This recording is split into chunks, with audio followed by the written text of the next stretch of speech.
नमस्कार दोस्तों, आप सभी का स्वागत है हमारे चैनल क्रोसेंट एस्ट्रो पर।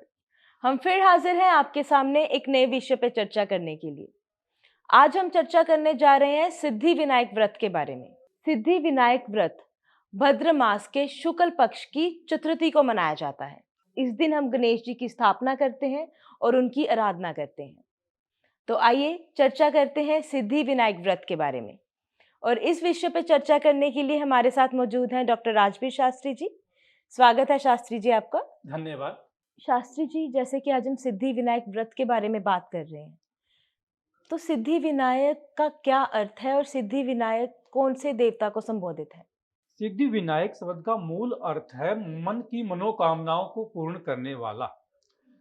और सिद्धि अर्थात जो हमने मन में सिद्धि कर ली, अर्थात यदि मेरा ये कार्य पूर्ण होगा तो हम सिद्धि विनायक जी के मंदिर में जाकर इसकी आराधना करेंगे, इसका प्रसाद वितरण करेंगे, लड्डुओं का भोग लगाएंगे। ये सिद्धि विनायक का प्रतीक है, जो कि मूल रूप से भगवान श्री गणेश का नाम है और जो कि जगत प्रसिद्ध है। गणेश जी के 12 नाम बताए गए, जिस प्रकार से विष्णु के सहस्त्र हजार नाम है, इसी प्रकार महादेव के माता पार्वती के प्रिय पुत्र गणपति जी के 12 नामों से संबोधित किया गया है। जिस प्रकार से यदि इनके स्तोत्र की मैं आपसे बात करूं तो आप थोड़ा ध्यान दें। ये बोलते हैं कि गजानन भूत गणाधिसेवितम कपित जम्बू फल चारु भक्षणम उमासुतम शोक विनाशकारकम नमामि विघ्नेश्वर पाद पंकजम। ओम प्रणवे शीर्षा देवम गौरी पुत्र विनायकम भक्तावासम आयुष्मार्थ सिद्धम प्रथमं वर्तकुंडम च एकदम तम द्वितीयम तृतीयम कृष्ण पिडाक्षम गजवथुर चतुर्कम लंबोदरम पंचम षष्ठम निकटमेव च सप्तम विधेराजेन्द्र धूम्रवर्तता अष्टम नवल भालचंद्रम च दशम तु विनायकम एकादशम गणपतिम द्वादशम तु गजाननम द्वादशानि नामानि त्रिसंधे पठेन्द्र च विघ्ने भव सर्वसिद्धिकरं परम विद्यार्थी लब्धे विद्याम धनार्थी लब्धे धनम पुत्रार्थी लब्धे पुत्रान मोक्षार्थी लब्धे गतिम जपेत गणपति सतोडर षड्भडमासम फलम लवेत सन्वस्त लब्धा भ्यो सर्व गणेश ब्राह्मण भ्यो प्रसाद। इस स्तोत्र के अंदर गणेश जी के 12 नामों के उच्चारित किया गया। उन्हें गणपति भी कहते हैं, उन्हें गणेश भी कहते हैं, भालचंद्र भी कहते हैं, गजानंद भी कहा गया, विनायक भी कहा गया। ये विभिन्न प्रकार के उनके नाम और प्रत्येक नाम उनका सार्थक है। यदि हम उन्हें सिद्धि विनायक कहते हैं तो हमारी मनोकामनाओं को पूर्ण करने वाले बन जाते हैं। यदि उन्हें भालचंद्र कहते हैं तो हमारे भाग्य को उज्जवल करने वाले बन जाते हैं। गणपति कहते हैं तो गणों के स्वामी बन जाते हैं, अर्थात हमारे रक्षक बन जाते हैं, हमारे सेनापति बन जाते हैं, हमारा हमारा आगमन करते हैं और हम उनके ही पथ पर अनुसरण करते हुए चलते हैं। जिस प्रकार से गणपति भगवान पूजनीय है, उसी प्रकार की महिमा उनके श्रद्धालु और उनके भक्तों में बन जाती है। इनका प्रसिद्ध मंदिर महाराष्ट्र मुंबई में है, जो सिद्धि विनायक के नाम से बहुत ही ज्यादा प्रसिद्ध है, जगत विख्यात मंदिर है। विदेशों के लोग भी इनके दर्शन करने के लिए भाद्र मास में चतुर्थी के दिन यहाँ पर पहुंचते हैं। हजारों श्रद्धालुओं की लाइन यहाँ पर लग जाती है, बड़े बड़े लोग भी इनके दर्शन के लिए पहुंचते हैं। इनका एक विशेष महत्व है, ये भारत के अमीर मंदिरों में अकेला मंदिर है। सबसे ज्यादा चढ़ावा सोना चांदी और श्रद्धालुओं के द्वारा दिया गया दान वो इसी को प्राप्त होता है। और सर्व प्रसिद्ध मूल कारण इसका यही बताया गया है भी जो भी मनोकामना लेकर हम वहां जाते हैं या उनसे मांगते हैं, वो मन की इच्छा हमारी पूर्ण हो जाती है। इसीलिए सिद्धि विनायक इनका नाम सिद्ध भी होता है। शास्त्री जी, गणेश जी की आराधना के लिए, उनके आशीर्वाद पाने के लिए हम सिद्धि विनायक व्रत रखते हैं। तो सिद्धि विनायक व्रत के पीछे की क्या कथा है? सिद्धि विनायक के व्रत की यदि हम कथा की बात करते हैं तो मूल रूप से गणेश स्तोत्र गणेश जी का पाठ करना ही होता है। गणेश जी की पत्नी का नाम है सिद्धि और रिद्धि। एक सिद्धि एक रिद्धि जो इसके साथ में जोड़कर चलती है। इनके दो पुत्र हैं, एक का शुभ एक का लाभ, और इन्हीं की आराधना करने से गणेश जी प्रसन्न होते हैं। और विशेष रूप से इस दिन गणेश जी की कथाओं का माध्यम चलता है। इसमें हम महाशिव पुराण का भी पाठ करते हैं, जिसके माध्यम से गणेश जी का ही गुणगान किया जाता है। संपूर्ण शिव परिवार की आराधना इस दिन होती है। यदि कथा की बात करें तो किसी जमाने की बात है कि एक एक गांव में एक वनिया रहता था। वनिया अभी सामान्य रूप से हम बनिया जाति को बोलते हैं, जिन्हें हम सेठ कहते हैं। बनिया नित्य अपनी दुकान पर प्रातः काल जाकर जोत बत्ती लगाकर कार्य को प्रारंभ कर देता था। उसे नित्य यही था कि मैं अपनी दुकान को जब भी खोलूं तो अपनी दुकान में से ब्रेड निकालकर बाहर एक गाय खड़ी होती थी, पहले उसे ही खिला देता था, फिर उसका कार्य शुरू होता था। हजारों लोगों उसकी दुकान के ऊपर सामान लेने के लिए आते थे। और लाला जी गणपति के बहुत बड़े भगत थे। अब उस सेठ के दूसरे भाई का नाम हरिराम था। वो उससे ईर्ष्या करता था। भाई सब लोग इसकी प्रशंसा करते हैं, मेरी दुकान पे तो बहुत कम लोग आते हैं, इसकी दुकान पे बहुत सारे लोग आते हैं, किस प्रकार से इसको अपने से नीचा दिखाऊं। अब कोई गांव का कार्य होता, कोई समाज का कार्य होता, कोई पंचायत का कार्य होता, तो सभी उसके बड़े भाई के पास जाते। सगे संबंधी रिश्तेदार कोई भी आता पहले उसके घर जाता। इन बातों को देखकर हरिराम को हमेशा ईर्ष्या होती। एक दिन वो अपने भाई के पास गया। उन्हें सोचा कि इसकी बुद्धि को भ्रष्ट कर देता हूं। उन्हें कहा, आप बेवकूफ हो, प्रातःकाल उठकर गऊओं को ब्रेड खिलाने लग जाते हो, कभी चारा खिलाते हो, क्यों अपने धन को वेस्ट कर रहे हो। इन चीजों से कुछ नहीं होने वाला। ये धर्म का मार्ग था, ये दान का मार्ग था। सेठ अपने छोटे भाई हरिराम की बात के अंदर आ गया। उस बहकाव के कारण उसने गौओं को ब्रेड खिलाना बंद कर दिया। सेठ के घर पर एक ही पुत्र था। अब नित्य सेठ अपनी दुकान को उसी प्रकार खोलता, लेकिन गऊ उसकी दुकान की तरफ देखती और उन्हें ब्रेड देना उसको बंद कर दिया, उसको खिलाना बंद कर दिया। वो चारा मांगती, वो कुछ नहीं देता। धीरे धीरे उसकी दुकान के ऊपर निर्धनता की छाप शुरू हो गई। लोगों ने उसकी दुकान पे आना कम कर दिया। उसके बहुत सारे ऐसे व्यापार थे जो बाहर कारखाने थे, कोई रुई का था, कुछ जहाज थे जो दूसरे देशों में पानी के रास्ते से चलते थे, वो सब पानी में डूब गए। एक कारखाने में उसकी आग लगकर नष्ट हो गया। कुल मिलाकर सेठ की ऐसी स्थिति हो गई कि दुकान भी बेचने पर उतावला हो गया और निर्धनता छा गई। लोग उससे पैसे मांगने लगे।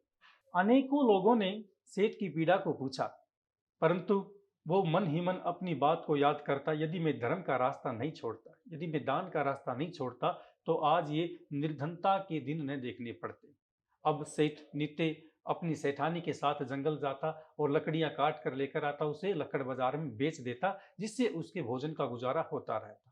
परंतु जब वो नित्य लकड़ी लेकर आता अपनी पत्नी के साथ में, तो जंगल के रास्ते के बीच में महादेव जी का मंदिर था। वहां अपने लकड़ियों का गट्ठर उतार कर विश्राम करता। मंदिर के पुजारी ने पूछा, सेठ कब तुम्हारे ये बुरे दिन समाप्त होंगे। उन्हें कहा कि आप ही कुछ मुझे बता दीजिए। पंडित जी ने उन्हें आशीर्वाद दिया, यदि तुम गणेश चतुर्थी का व्रत रखोगे तो आपके अच्छे दिन आने शुरू हो जाएंगे, और जो गौ माता के लिए पुण्य कर्म आप करते हुए आए, उसी कार्य को पुनः शुरू कर दें। अब सेठ और सेठानी ने विचार किया कि लकड़ी बेचने से हमें एक आना दो आना जो भी धन प्राप्त होता है, उसमें से हम जो भी हिस्सा बचाएंगे उसको गौओं के दान और पैसा एकत्रित कर कर आने वाली भाद्रपद मास में चतुर्थी का हम व्रत रखेंगे। सेठ सेठ सेठानी ने गणेश जी का व्रत रखा और पुनः धर्म कर्म में अपना कार्य शुरू कर दिया। धीरे धीरे सेठ के सारे कार्य सिद्ध होने शुरू हो गए और उनका एक संतान थी, वो भी बहुत ही बड़ा व्यापारी हुआ। तो जब सेठ के चतुर्थी का व्रत रखने से बुरों से अच्छे दिन में प्रवेश हो सकता है, यदि सामान्य व्यक्ति गणेश जी का उपवास रखें, उनकी आराधना करें, तो उनके जीवन में भी बहुत बड़ा बदलाव हो सकता है। शास्त्री जी, इस दिन लोग व्रत रखते हैं, तो सिद्धि विनायक व्रत की विधि क्या है? सिद्धि विनायक व्रत के लिए हमें गणपति भगवान की मिट्टी की प्रतिमा अपने घर में स्थापित करनी चाहिए या कोई मूर्ति हमें बनानी चाहिए। सर्वप्रथम गणपति जी का पूजन करते हुए उन्हें हमें आसन देना चाहिए। आसन अक्षत का भी हो सकता है, अक्षत हम बोलते हैं चावल को, और किसी वस्त्र का भी आप वो बना सकते हैं, जिसके ऊपर वेदी आदि लगाकर फिर प्रतिमा को स्थापित करें। पुष्प वहां पर भी स्थापित करें, अर्थात आसन के साथ पुष्प हमें बिछा देनी चाहिए। तत्पश्चात उनकी आराध्य वस्तुएं एकत्रित करनी चाहिए। लौंग, इलायची, धूप, दीप, घी, गंगाजल और घी घृत। इन सभी वस्तुओं का वहां पर स्थापित कर कर मूल रूप से गणपति जी का शुद्ध प्रसाद हमें लेकर आना चाहिए, जो कि उनको ज्यादा प्रिय है मोदक। लड्डू उन्हें बहुत अच्छे लगते हैं, इसलिए मोदक का ही भोग उनके लिए लगाना चाहिए। तब उसके पश्चात गणपति स्तोत्र का पाठ करें, गणपति जी की कथा की आराधना करें, उनकी लीला के बारे में ही बताएं, क्योंकि यही एक ऐसे देवता हैं जिन्होंने मां के गर्भ से जन्म नहीं लिया है। बताया जाता है माता पार्वती स्नान करने के लिए गई और उन्होंने अपने थोड़ी मिट्टी के कण के द्वारा एक छोटे से बच्चे का निर्माण कर कर अपने द्वार पर बैठा दिया। उसने कहा कि तू मेरा बेटा है, जब तक मैं स्नान कर कर बाहर नहीं आ जाती तुम किसी बाहर के व्यक्ति को घर के अंदर प्रवेश मत कर देना। और कुछ काल के लिए भगवान महादेव भी पर्वत के भ्रमण पे गए हुए थे। जैसे ही वो वहां से लौटे तो उन्होंने देखा कि कोई छोटा सा बालक मेरे घर के बाहर पर विराजित है। उसने कहा कि मैं घर के अंदर जाना चाहता हूं। गणपति जी ने उनका विरोध किया, नहीं नहीं नहीं, असंभव, जब तक मेरी माता स्नान कर कर बाहर नहीं आ जाती तब तक किसी परपुरुष को मैं घर के अंदर प्रवेश नहीं करने दूंगा। उसने कहा कि तुम मेरे सामने तुच्छ बच्चे हो और तुम मेरे बल को नहीं जानते, मैं तुमसे कितना बड़ा हूं, कितना शक्तिशाली हूं। मुझसे बहस मत करो, मेरा मार्ग छोड़ो और मुझे अंदर जाने दो। लेकिन यहां गणपति का भाव संदेश देता है, यदि हमें मृत्यु भी आ गई, जबकि गणपति को भी मृत्यु का सामना करना पड़ा महादेव के द्वारा, यदि हमें मृत्यु भी आ जाती है तब भी हम अपनी मां बहन और नारी शक्ति की रक्षा करने के लिए अपने प्राणों का बलिदान दे देंगे। यही गणपति ने किया। उन्हें नहीं पता था कि भगवान शंकर माता पार्वती के पति हैं, स्वामी हैं, ये हमारे पिता हैं।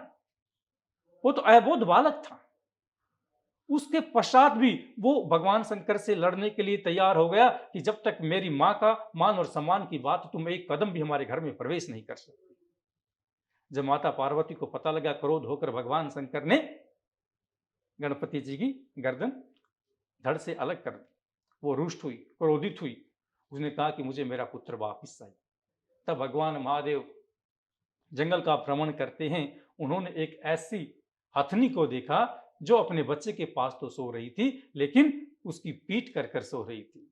आज भी भारतवर्ष में प्रथा है, जब भी छोटा बच्चा घर में होता है तो यही बोला जाता है, और ये स्वाभाविक है, कोई भी माँ कितनी भी दुखी हो जाए, कितनी भी परेशान हो जाए, लेकिन वो अपने बच्चे की तरफ ही मुंह कर कर सोती है। पिता सो सकता है, लेकिन माँ कभी भी अपनी बच्चे की तरफ पीठ नहीं करती है।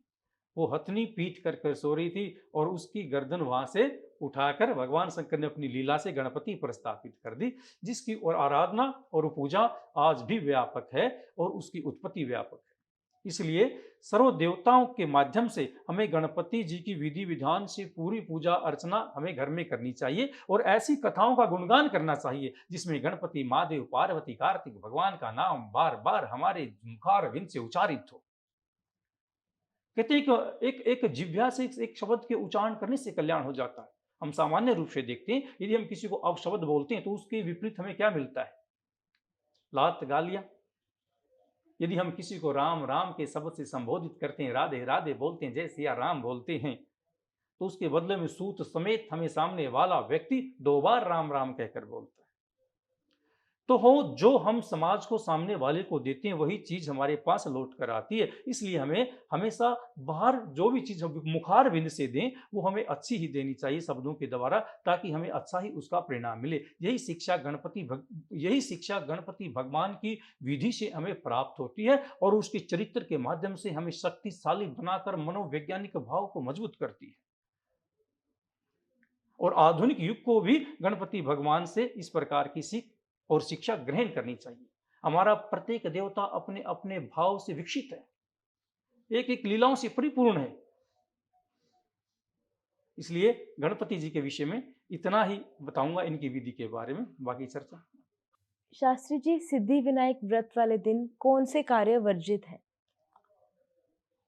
सिद्धि विनायक के उपवास वाले दिन किसी भी व्यक्ति को मांसाहार का सेवन नहीं करना चाहिए, मदिरापान का सेवन नहीं करना चाहिए, किसी की निंदा नहीं करनी चाहिए, मिथ्या भाषण नहीं करना चाहिए। अर्थात घर के अंदर किसी भी बात को लेकर कलह नहीं करनी चाहिए, जिससे कि हम भगवान से आशीर्वाद प्राप्त करना चाहते हैं, परंतु हमारे अपशब्दों या हमारी बुराई के कारण ही कोई चीज हमारे ऊपर अप्रभावित न हो जाए। इन बातों का निषेध करना चाहिए, लंबी दूर की यात्रा नहीं करनी चाहिए और बड़े बूढ़े व्यक्ति को घर में क्रोधित होने पर भी विपरीत विचार या वाणी से कोई शब्द उसे नहीं कहना चाहिए, अर्थात बुजुर्गों का सम्मान करना चाहिए। शास्त्री जी, बहुत भारी संख्या में सिद्धि विनायक मंदिर में भक्त जाते हैं, तो क्या खासियत है उस मंदिर में? ऐसी क्या खास बात है? सिद्धि विनायक जी के मंदिर में जो गर्भगृह बनाया गया है, उस गर्भगृह के अंदर भगवान गणपति जी की प्रतिमा स्थापित है, मूर्ति स्थापित है। उसी के दर्शनों का पान हम करते हैं और श्रद्धालु उसी के लिए जाते हैं। उस मूर्ति के एक हाथ में कमल का फूल है और एक हाथ में गणपति जी ने शंख को धारण कर रखा है और एक हाथ से वो सबको आशीर्वाद देते हुए दिखाई पड़ते हैं। अर्थात उस प्रतिमा के दर्शन की अभिलाषा ही मनोकामनाओं को पूर्ण करती है। गर्भगृह के जो द्वार बनाया गया है, जो उनका दरवाजा है, वो लकड़ी के द्वारा बनाए गए, जिनके ऊपर अष्ट प्रकार की गणपति की मूर्ति बनाई गई है, अर्थात चार भुजाएं उनकी दिखाई गई हैं, इसलिए उन्हें चतुर्भुज भी कहा जाता है। गणपति जी का अपर नाम चतुर्भुज भी है, क्योंकि वहां पर चार भुजाओं से उसे दिखाया गया है। ये विशेष वस्तु है जिसके लिए देश विदेशों में भी सिद्धि विनायक मंदिर इतना प्रसिद्ध है और मनोकामनाओं को पूर्ण करने के लिए श्रद्धालु वहां पर आते हैं और उनकी मनोकामनाएं पूर्ण होती हैं, जिस भी अभिलाषा को लेकर वो गणपति जी के दर्शन करते हैं। शास्त्री जी, आपने अपना कीमती समय हमें दिया और हमें ढेर सारी जानकारी दी। इसके लिए आपका बहुत-बहुत धन्यवाद। अभिवादन करते हैं आपका। आज हमने सिद्धि विनायक व्रत के बारे में चर्चा की। उम्मीद है हमारे दर्शकों को इससे काफ़ी जानकारी मिली होगी और उनको हमारा आज का कार्यक्रम बेहद पसंद आया होगा। भगवान गणेश की कृपा आपके ऊपर हमेशा बनी रहे और आपका जीवन कुशल-मंगल रहे। ऐसे ही और जानकारी के लिए आप बने रहिए हमारे साथ क्रोसेंट एस्ट्रो पर। धन्यवाद।